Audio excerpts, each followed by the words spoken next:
What's up guys? Good morning na ata de karon diri sa Pier 1. Naglinya ta para check-in adong ta Bohol di ay guys. And atong gisakyan kay Ocean Jet. Alas 3 walang di ay guys, ibangon nako kay hadlok ko mabiyan ko sa biyahe nga alas 5 sa kadlawon.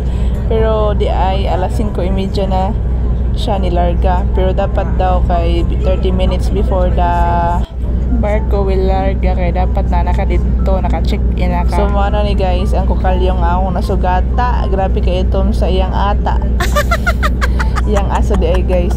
Uba gila tong ozone layer ani. Murag bati good ni siya. Then mo ni guys, ngayon ani og Bohol kay ganahan gid ko moadtog Bohol kay duwi ko nangandoy nga makaanhi, bahala na wa koy kauban basta makaadto ko. Diba? Kay mo na kung kuan ganahan adtuan kay duol ra kayo sa Cebu. Madarag one day laagan, so mo ni after 2 hours mga 7:30 in the morning kay naabot na ta diri sa pier sa Tagbilaran. So naday ko igagaw diri sa Bohol guys. Nya namin niya siya taga Bohol niya. Iya daw kong sugaton diri sa pier. So nada siya sa parking area. So mo nilipaya na ginako diri kay naabot na gyud ko Bohol. O gato nga maabot ko nga ako ra. Pero it's okay, it's alright. Bantayan, fight. So mo guys, ako nagipangita ako igagaw. Asa naman gid ni siya oy. So mo dito iyang giingon nga naka Isuzu D-Max to siya. So mo na to nakita na nako siya dito. Mo dito sila.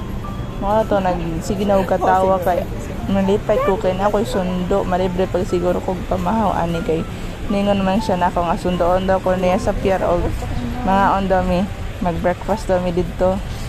Then mao na to guys. Ihapon ako mag voice over.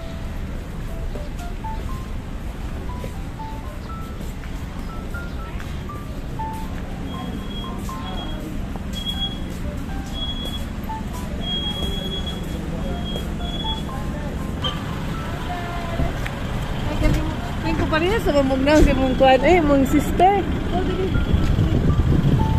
Hey, mignaw di ay? Hello. Mura naman yung siya si kuwan. Dere lang sa tataman guys. Sa sunod na pod na video kay medyo taas na naabot na dahil kong Chocolate Hills. Babush.